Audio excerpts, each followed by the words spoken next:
Hey, what's going on, everybody? It's the CD guy, Johnny Z here. Thank you so much for tuning back into the channel. Today, we're going to have a little bit of fun with Rush's 50-something tour in 2026. I'm going to put together my dream set list for that tour. Somewhat realistic, maybe somewhat not, but trying to put together a set list here that's practical in the very least. So let's get started. Let's kick off set one here with Working Man from their debut album, self-titled. And since the tour is starting at the Kia Forum in LA, where the band played their last show back in 2015, I thought it'd be cool if the band picked up right where they left off with the final song from that set, Working Man. Typically not early in the set list, but it would also be a cool nod to the band's beginnings, where they did used to open with it when touring the first album back in 1974. Not to mention that opening riff is so instantly recognizable, I think it would make for a killer way to start the show. Next up, number 2 here, let's go with New World Man from Signals. This is an underrated synth-era track that brings energy early in the set, and I think its reggae-tinged rhythm and tight arrangement make it a welcome groove after the heaviness of Working Man. And vocally, it's more relaxed for Geddy Lee, and live offers a unique texture too.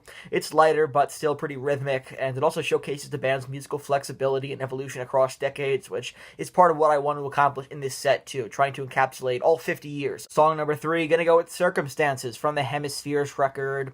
This is a song that delivers a punchy, complex, hard rock track with shifting time signatures. Great deep cut here as well, and its inclusion pays tribute to the Hemispheres era, one of my favorite Rush albums of all time. And despite its short run time, Circumstances packs a proggy punch and also more vocally manageable compared to other songs from that era, making it, I think, a smart and efficient addition for Geddy early in the set. For the next couple tracks, we're going to go to 21st Century Rush here, starting at track number 4 with One Little Victory from the Vapor Trails record.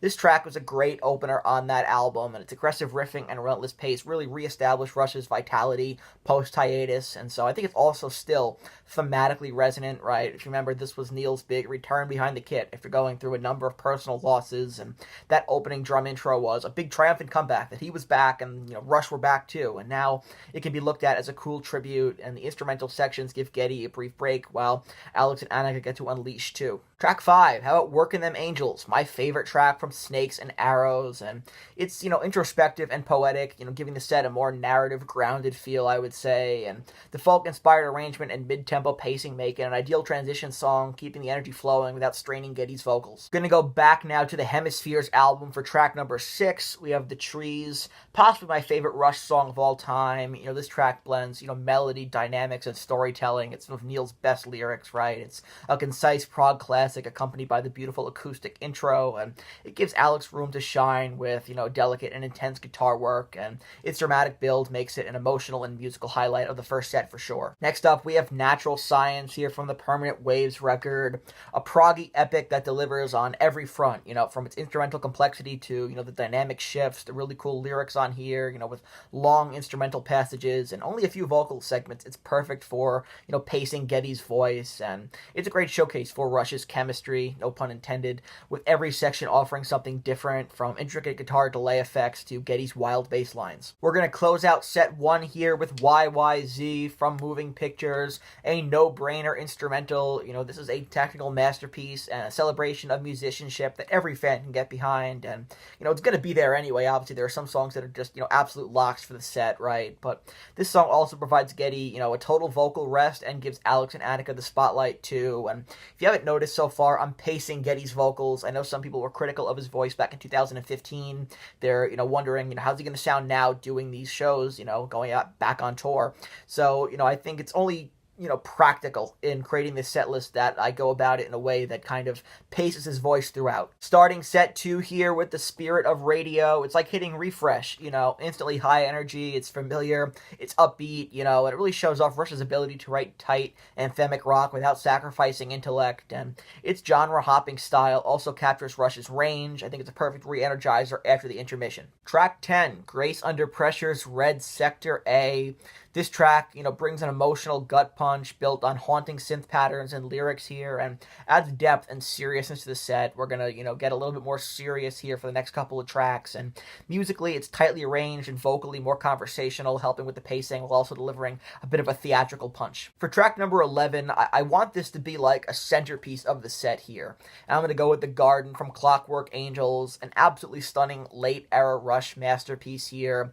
This serves as the set's emotional centerpiece. If I were putting it together, its reflective tone and orchestration showcase the band's maturity and, the poetic sensibility of their writing. And I think live it allows for, some immersive lighting and visuals as well. And Geddy Lee can approach it with, a sensitivity in his vocal delivery rather than, vocal power.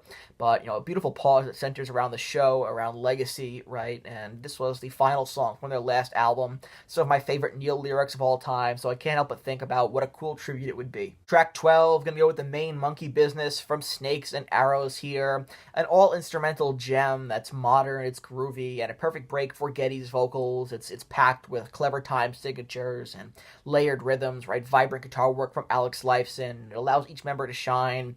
I think it keeps the momentum high while also showcasing Rush's technical mastery. For track number 13, we're going to go back to the Signals record here with Subdivisions, one of my favorite Rush songs of all time and a total fan favorite as well.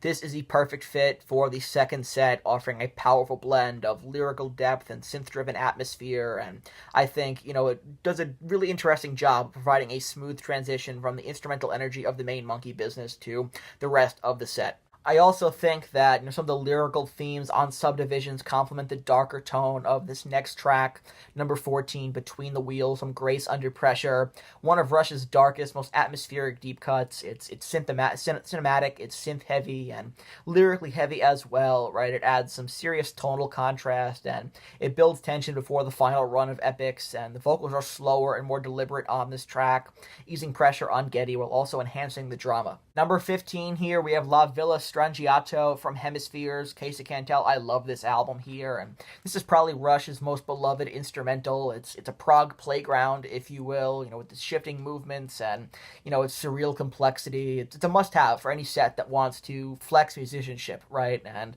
the band can have fun with it. Of course, the fans will lap it up too, and it gives Geddy another full break vocally here. Not to mention, it's a nice showcase for what Anika Nilles can do behind the kit. I've checked out her stuff on YouTube since the announcement yesterday, and she's a seriously awesome player in her own right. I mean, she's got impossible shoes to fill, but I say give her a chance. Following that up here with Xanadu from A Farewell to Kings, a cornerstone of Rush's prog era with its long instrumental intro interludes. It creates a really immersive live experience, and, the band gets to revisit a foundational epic here. Live, it's a visual and sonic journey, and it's another one of those songs. You can't put a Rush setlist together and not have Xanadu in it. We're going to close out set 2 here with 2112 Overture and Temples of Syrinx. I mean, no Rush set would feel complete without at least a portion of 2112, and the Overture and Temples give a punchy, triumphant taste of the full suite with, soaring instrumentation, brings the house down with fan-favorite riffs here, and, great visuals on stage. The ultimate Rush anthem, in my opinion. I remember the first time I heard this record, side 1 of this whole record, and my mind was blown. It got me hooked immediately on Rush. So yeah, it's one of those songs. Of course it's going to be there. So for track number 17, closes out the main set for set 2 here. Gotta do part of 2112. Let's start off the encore here with track number 18, Tom Sawyer. Of course, Tom Sawyer is going to be in the set list. Like I said before, there are some songs that are absolute mainstays in the set, and nothing is going to change that. Of course, this song instantly recognizable right away by that intro, so I think it make for a great way to kick off the encore, and my only ask is that they do the South Park intro from R40 first. Number 19 here, let's go with Bravado, the second track on Roll the Bones. This is a really underrated mid-tempo track. It's, calmer encore choice. I think it's emotionally mature. It's really melodic as well, and lyrically it's poignant, right? Vocally it's pretty gentle too. I think it'd be a cool deep cut to have in the set. Next, gonna go with Closer to the Heart here, back to A Farewell to Kings, and this is Rush's ultimate message song. One of their most famous and accessible tracks. It's a simple arrangement, but it still is so powerful, right? And live it gives the crowd a sing-along moment. So another one of those songs, the greatest hits track. It's got to be in there. So I think but make for a great, addition to the encore. And last but not least, the final track of the night to close out the encore here from the Permanent Waves album. I'm going to go with Freewill at track 21. Ending with this track sends the fans out on a high. It's musically challenging, it's philosophical, it's full of momentum, and the final instrumental breakdown is just jaw-dropping live, and it ensures that the band ends with fireworks, whether that be literal or figurative, but just the perfect closer to, what I tried to make, which was a diverse, dynamic set. So that wraps up this setlist prediction / dream setlist video here for Rush's 50-something tour in 2026. Still pretty surreal that Rush are going to be back on the road, without Neil Peart. Pretty wild, but I'm definitely interested in hearing how this sounds, and definitely want to go and see this show because, I've never seen Rush live, so even to see 2/3 of the lineup live is really cool, something I really want to do. But you guys can see my set list prediction right over here. What I tried to do was, keep it practical, right? I wanted to include songs that obviously are mainstays in Rush's set list. You have greatest hits, but also some deep cuts. At the same time, showcasing their technical mastery, but also not having too many tracks that are strained on Geddy's vocals here. So all of that was, factored in here to this set list, and let's go over it one more time. Set 1, starting things off with Working Man, New World Man, Circumstances, One Little Victory, Working Them Angels, The Trees, Natural Science, YYZ. Set 2, Spirit of Radio, Red Sector A, The Garden, Main Monkey Business, Subdivisions, Between the Wheels, La Villa Strangiato, Xanadu, 2112 Overture, Temples of Syrinx, and to the encore here, Tom Sawyer, Bravado, Closer to the Heart, and Freewill. And I'm sure there are a lot of songs as well, maybe up to 10 that, they're going to have alternating, night to night too. So there'll be some surprises there that, I hadn't even thought of. But these are just some that I, really wanted to hear live. And so when putting this together here, like I said, a lot of factors came into play. But this is what I came up with. I'm pretty happy with it. I know I definitely love to see this set list, but really we don't know what the set's going to look like at this point. So,